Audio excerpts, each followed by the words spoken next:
तो इससे भगवान की अचिंत महाशक्ति का परिचय मिलता है।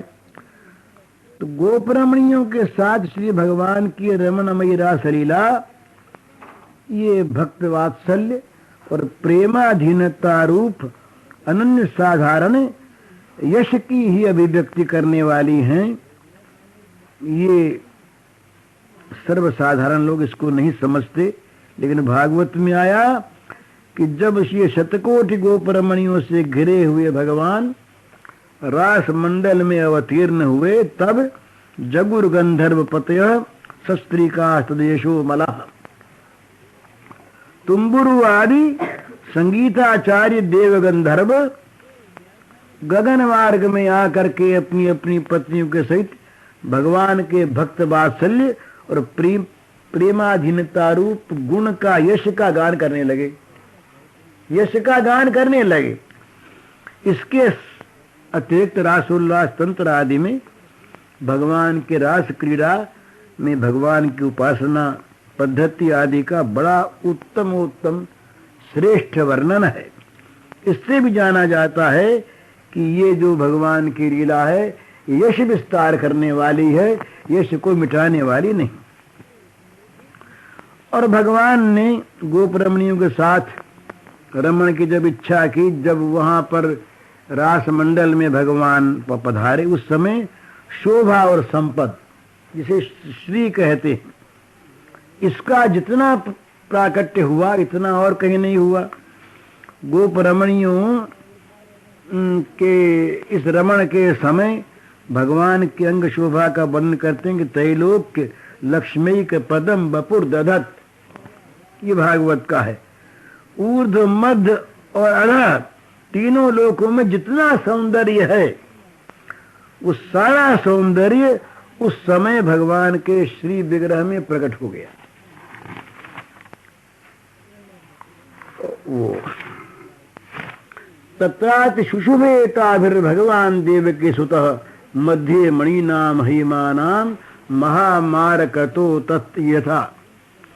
कहते हैं कि गोप मंडल मंडित भगवान की जो आत्यंतिक शोभा है वह उसका वर्णन नहीं हो सकता, तीनों जगत में इसकी कहीं उपमा ही नहीं है। तथापि दिग्दर्शन के लिए ये कहा जा सकता है कि जैसे अगणित हेम मणियों से जड़ित ये दिव्याति दिव्य एक मरकत मणि है। तो इस लीला के इसकी संपत्ति श्री के बाद क्या कही जाए। जब भगवान इस बिहार में प्रवृत्त हुए, उस समय 6 ऋतु एक साथ आविर्भूत होकर लीलामय की सेवा में लग गई। देवताओं ने पुष्प वृष्टि आरंभ कर दी, गंधर्वों ने गीत वाद्यादि आरंभ कर दिया, और तमाम जगत में जहां जहां पर इसका भान हुआ आनंद छा गया भगवान के शिव विस्तार का। तो ये और यमुना पुलिन पर अन्य साधारण शोभा फैल गई। तो इस लीला में भगवान की सर्वज्ञता, स्वप्रकाशता आदि ज्ञान शक्तियों का भी अनुपम विकास देखा गया। और इस लीला में समस्त गोपियों के हृदयों का भाव भी भगवान ने समझ लिया। सर्वज्ञत कृत्वा तावंतम आत्मानम यावतिर गोपयोषितः, जितनी गोपियां रासस्थली में थीं भगवान ने उतनी मूर्तियां बना ली अपनी। तो भगवान की इस लीला में ये उनका आत्म प्रकाश सर्वज्ञता का, फिर भगवान इस लीला में वैराग्य शक्ति का ये प्रकाश किया। शिशेव आत्मन्यवरुद्ध सौरता। इन श्लोकों से स्पष्ट हो जाता है कि शतशत कोटि गोपरमणियों के साथ रमण में प्रवृत्त होकर ये श्रुत संबंधी हाव भाव का प्रकाश किए बिना ही भगवान ने सबके मनोवासना पूर्ण कर दी। इस लीला में स्वयं भगवान श्री कृष्ण ने कितने भावों से, कितने प्रकार से अपने ऐश्वर्य वीर्य आदि 6 शक्तियों का विकास करने वाले बने, इसकी कोई सीमा नहीं। यहाँ केवल दिग्दर्शन मात्र कराया गया। तो कहते हैं भगवान की अपार कृपा से इस परम मधुर लीला पर विचार करने पर ये बात मालूम हुई कि ऐश्वर्य वीर्यादि षड्विध महाशक्ति संपन्न भगवान श्री कृष्ण अपनी महाशक्तियों का पूर्ण विकास करके ही रमण की इच्छा करने वाले बने। इन महाशक्तियों का पूर्ण विकास करते हुए, इसलिए ये लौकिक लीला तो है ही नहीं। तो किंतु इस आलोचना से पूरी बात आई नहीं। लौकिक ये विलास नहीं, ये बात ठीक, लेकिन भगवान का रमण क्या है ये बात नहीं आई। भगवान ने किस लिए ये 6 महाशक्तियों का पूर्ण विकास करके लीला की, इस रमण का वास्तविक स्वरूप क्या है। और भगवान आत्माराम है, पूर्ण काम है, आनंद स्वरूप है, तो किस प्रयोजन की सिद्धि के लिए उन्होंने रमण की इच्छा की। प्रयोजन क्या था, आत्माराम है, आत्मकाम है। तो ये बिना समझे भगवान के रमण की इच्छा का जो पूरा अर्थ है वो ध्यान में नहीं आ सकता। तो इस पर विचार करना है। तो कहते हैं कि भाई रमण जो शब्द है ये क्रीड़ावाचक रम धातु से निष्पन्न है, और इस शब्द के सुनने मात्र से ही जो बिना विचार किए अर्थ करते हैं वो केवल स्त्री विलास अर्थ ही इसका समझते हैं। तो रमण शब्द का अर्थ ये नहीं होता, सो बात नहीं है। रमण शब्द का ये अर्थ भी है, लेकिन रमण शब्द का यही अर्थ है ये बात नहीं है। पद्म पुराण में आया है भगवान राम के नाम का अर्थ करते समय रमन्ते योगिनोनन्ते सत्यानंदे चिदात्मनि इति राम पदेनासौ परब्रह्माभिधीयते। योगी गण जिस अपरिच्छिन्न सच्चिदानंदमय तत्व में रमण करते हैं, राम शब्द से वे परब्रह्म भगवान का सूचन है। तो योगियों के सच्चिदानंद में रमण करने को कोई काम क्रीड़ा कह सकता है क्या? ये बन नहीं सकता। तो भगवान के और फिर यहाँ रासलीला में आत्मा रामो प्यरी रमत, भगवान ने आत्मा राम होकर रमण किया, ये उक्ति है। और सुखदेवादि ने भागवत में सुखदेवादि के लिए भी आता कि आत्मा राम है। तो सुखदेवादि के आत्मा राम शब्द को समझ कोई ये कहे कि इस आत्मा राम का शब्द अर्थ का यहाँ पर काम क्रीड़ा है सुखदेवादि के लिए, तो ये चीज कभी बनती नहीं। तो आत्मा में रमण करते हैं, इसका अर्थ काम क्रीड़ा करते हैं, सो नहीं होता। तो ये सब लोग जानते हैं। अतएव भगवान ने रमण की इच्छा की, इस पर विचार करने की आवश्यकता। आत्मा रामोप्यरी रमत, आत्मा रामास्य मुनया राम इत्यादि में रमण शब्द है। तो इन सारे शब्दों पर विचार करने पर मालूम होता है कि रमण शब्द का अर्थ काम क्रीड़ा में भी व्यवहार होता है, और आत्मा राम आदि पदों में जो आता है वहां काम क्रीड़ा बिल्कुल नहीं है। तो इसका हम ये अर्थ करने इसका रमण का आनंदास्वादन, ये अर्थ कर ले तो ठीक बैठ जाता है। भोगजनित आनंदास्वादन काम क्रीड़ा, ये विषयासक्त जीवों का रमण। और आत्मस्वरूपानंदास्वादन, ये आत्मरामता, ये विषय संबंध विहीन मुक्त जीवों का रमण आनंदास्वादन। तो इसलिए ये कह देते हैं कि भाई भगवान ने रमण की इच्छा की, ये आत्मा राम लोगों ने आत्मा में रमण की इच्छा की, ये चीज बन जाती है। तो आनंदास्वादन अर्थ करना चाहिए, पर यह भी भगवान की रमण की इच्छा के लिए ठीक अर्थ नहीं है। वो कहते हैं कि बहिर्दृष्टि परायण जो जीव हैं, ये विषयों के साथ इंद्रिय का संबंध होने पर आनंद का आस्वादन करते हैं, इसलिए उनको इंद्रियाराम कहा, विषयाराम कहा। उनका नाम इंद्रियाराम, विषयाराम। किंतु एक बात समझने की है विषयों के साथ इंद्रियों का संबंध होने पर ये आनंद की अनुभूति क्यों होती है? जरा शास्त्रीय विषय है। तो तैत्तिरीय उपनिषद में आया, आनंदो ब्रह्मेति व्यजानात्, आनंद वस्तु को ब्रह्म जानना चाहिए, अर्थात ब्रह्म आनंद स्वरूप है। को ह्यवान्यात् क प्राण्यात् यदेश आकाश आनंदो न स्यात्। इस तैत्तिरीय उपनिषद के द्वारा यह आता है, यदि आकाशवत अपरिच्छिन्न आनंद न होता तो जगत के जीव किस वस्तु को लेकर के जीवन धारण करते? तो अतएव ये बात देखी जाती, सर्वव्यापी परमानंद स्वरूप ब्रह्म रूप रसादि समस्त विषयों में अवस्थित हैं। और ये बहिर्मुख लोग जो हैं, ये मूल ब्रह्म वस्तु को न देखकर रूप रसादि विषयों में आनंद की भावना करके स्वरूपानंद को भूलकर विषयानंद में रम जाते हैं। तो इसलिए वो वहां पर आनंद मानते हैं ब्रह्म का आनंद, नहीं विषयों का।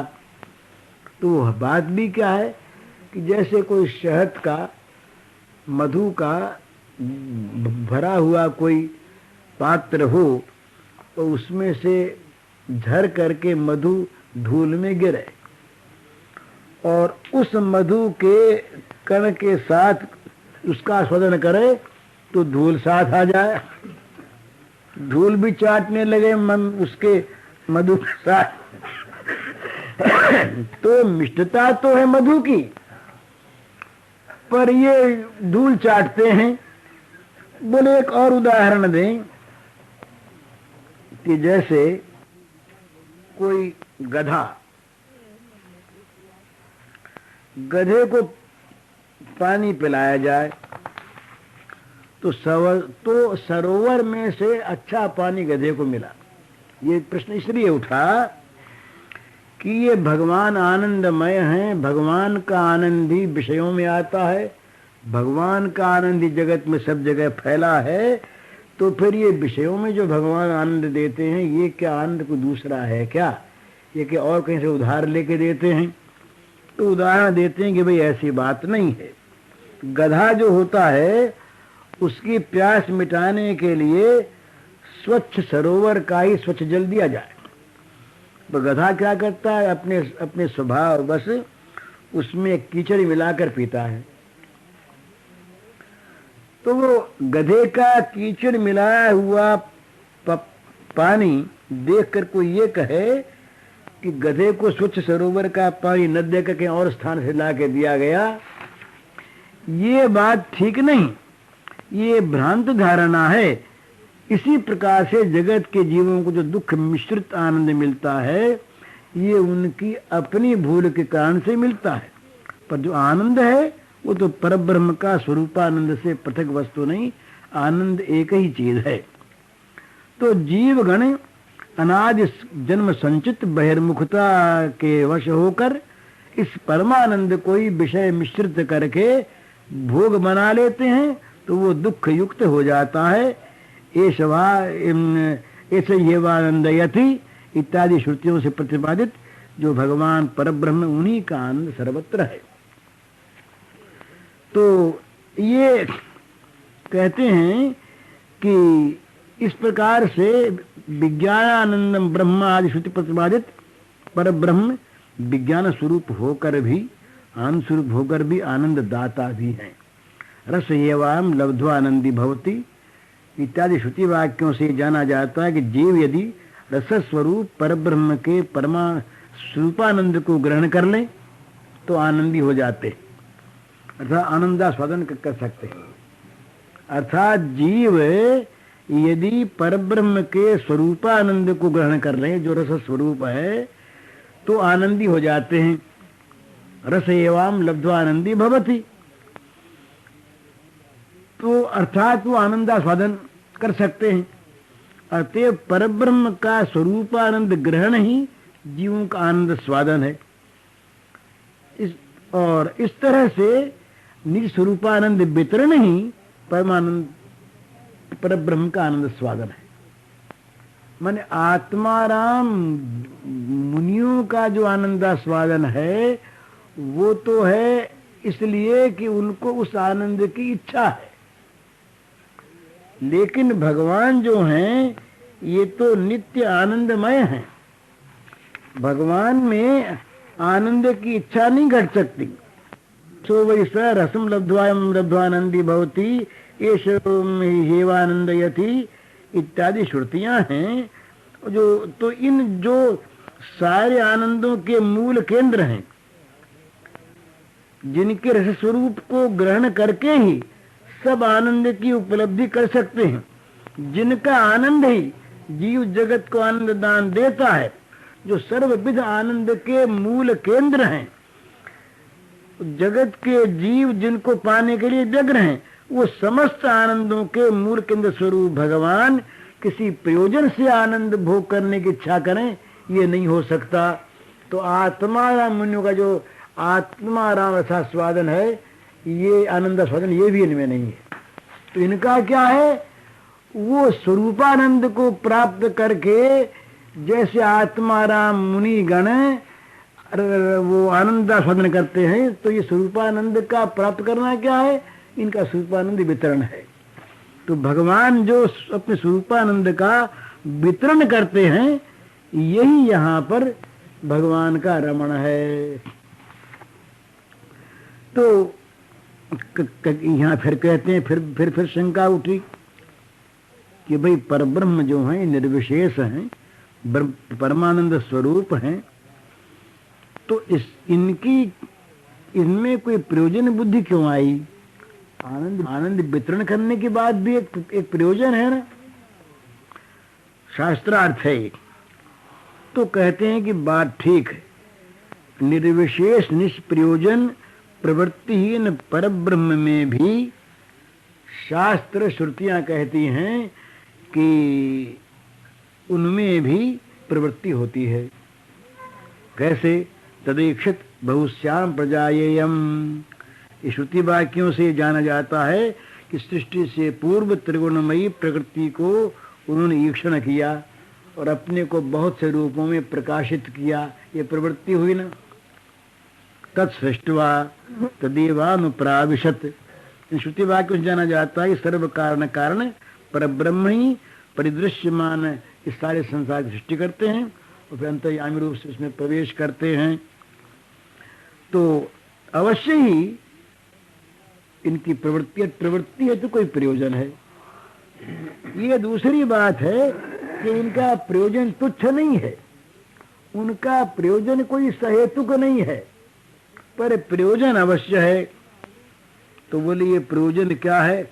ये जो प्रयोजन, तो ये सूत्र है वेदांत दर्शन का, न प्रयोजनवत्वात्। इस सूत्र के भाष्य में शंकराचार्य लिखते हैं, जरा शास्त्रार्थ कठिन विषय थोड़ा सा है, तो शास्त्रार्थ का हम अर्थ कर दे, उसका सूत्र भाष्य का अर्थ कर देते हैं, भाष्य नहीं पढ़ते। वो कहते हैं शंकराचार्य जी कि जगत में देखा जाता है कि चेतन और बुद्धि पूर्वक काम करने वाला कोई भी आदमी सामान्य कार्य में भी अगर रत होता है तो उसकी अपने प्रयोजन के अनुरूप प्रवृत्ति होती है। जब करना होता है तब तो विशेष रूप से आत्म प्रवर्तन उसके अनुसार प्रवृत्ति होती है, ये कहना पड़ता है। तो भगवान ने इस विशाल ब्रह्मांड और उसमें छोटे बड़े असंख्य जीव और उनके अच्छे बुरे भोग्य पदार्थ, इनकी सृष्टि की, तो बड़ा गुरुतर कार्य भगवान का है। तो जगत की सृष्टि की प्रवृत्ति में क्या भगवान का कोई प्रयोजन नहीं? और यदि कोई प्रयोजन नहीं तो सृष्टि की रचना की क्यों? और प्रयोजन यदि माना जाए तो भगवान नित्य तृप्त नित्य निरंजन है, ये वाक्य नहीं बैठता ठीक। और कोई अगर ये सोचता है कि ये उन्मत्त का काम है, पागल ने ऐसा काम कर दिया, किसी प्रयोजन के न होने पर भी उन्मत्तता से हो गया, तो इसी प्रकार भगवान ने ये सृष्टि कर दी उन्मत्त की भांति, तो कहते हैं कि ये बात भी नहीं होती। क्यों? ये सर्वज्ञ सर्वविद भगवान उन्मत्त है नहीं, तो उन्मत्त है नहीं, सर्वज्ञ है, बिना प्रयोजन काम करते नहीं, प्रयोजन कोई उनको है नहीं, तो क्या बात है। तो कहते हैं कि शंकराचार्य जी की समालोचना से होता है कि भगवान के कार्य में कोई न कोई प्रयोजन तो है, पर वो प्रयोजन क्या है ये जानना है बड़ा कठिन, क्योंकि आप्त काम में प्रयोजन हो नहीं सकता और प्रयोजन के बिना प्रवृत्ति होती नहीं। ये शास्त्रार्थ की चीज है। माने प्रयोजन तो आप्त काम में संभव नहीं और प्रयोजन के बिना प्रवृत्ति संभव नहीं है। हाँ, तो क्या बात है। तो वेदांत दर्शन के द्वितीय अध्याय के प्रथम पाद के लोकवत् लीला कैवल्यम, इस सूत्र की व्याख्या में भगवान शंकराचार्य ने, रामानुजाचार्य ने, मध्वाचार्य ने, सभी ने अपना अपना मत प्रकट किया। उसमें शंकराचार्य का ये मत है लोकवत् लीला कैवल्यम में कि भाई कोई राजा या उच्च पदस्थ राजाधिकारी कोई प्रयोजन न होने पर भी क्रीड़ा विहार आदि करते हैं, खेल करते हैं, और प्रयोजन बाह्य प्रयोजन न दिखने पर भी और स्वभावतः ही सबके श्वास प्रश्वास आता है। इसी प्रकार भगवान में भी कोई प्रयोजन न होने पर भी स्वभावतः ही लीला से जगत की सृष्टि वे किया करते हैं। तो उसमें यदि कोई ये समझे कि उनके मन में क्रीड़ादि का प्रयोजन तो है ही, सुखापेक्षा है, तो कहते हैं कि भगवान अनंत लीलामय है, इसलिए उनमें कोई भी आत्म सुखे और सुखापेक्षा हो नहीं सकती। वे आप्त काम है, तो प्रयोजन न होने पर भी वे उन्मत्त नहीं हैं, खेल करते हैं। लोकवत् लीला कैवल्यम स इमान लोकान सृजत, और ये सर्वज्ञ सर्वविद इसे जाना जाता है कि सर्वज्ञ होते हुए भी, प्राकृत अप्राकृत सब वस्तुओं की ज्ञाता होते हुए भी उनका कार्य उन्मत्त का कार्य नहीं है, ये लीला है। इसी प्रकार किसी ने इन्होंने लीला बताया, किसी ने इसको मत्त का नृत्य बताया, किसी ने उन्मत्तता बताया, किसी ने ये और कोई चीज बताई, महाराजों की क्रीड़ा बताई। इस प्रकार से अलग अलग लोगों ने अपनी अपनी विचारधारा को प्रकट किया। तो बोले भाई ये क्या बात है। तो कहा भाई भगवान के लिए तो उदाहरण कोई मिलता ही नहीं, और जितने भी ये उदाहरण होते हैं, दृष्टांत होते हैं, ये एक मुखी होते हैं, एक पक्ष होते हैं। बोले चांद के समान मुंह है, तो चांद के समान मुंह का ये अर्थ नहीं कि चंद्रमा ही उसके मुंह पर आ गया है। इसी प्रकार से ये जितने भी उदाहरण होते, दृष्टांत होते हैं, ये सर्वतोमुखी नहीं होते और भगवान में दृष्टांत घटते ही नहीं। इसलिए भगवान में दोनों बातें आती हैं कि जन्म रहित होते भी जन्म लेते हैं। अजो प्रसन्न बे आत्मा भूतानाम ईश्वर प्रसन्न नते भविष्य भवनादम बद तर्कयामः। हे भगवान, आप स्वभाव से जन्म रहित होने पर भी युग युग में जन्म करते हैं, यह आपकी लीला के सिवा कुछ नहीं है। तो ये भगवान की लीला है।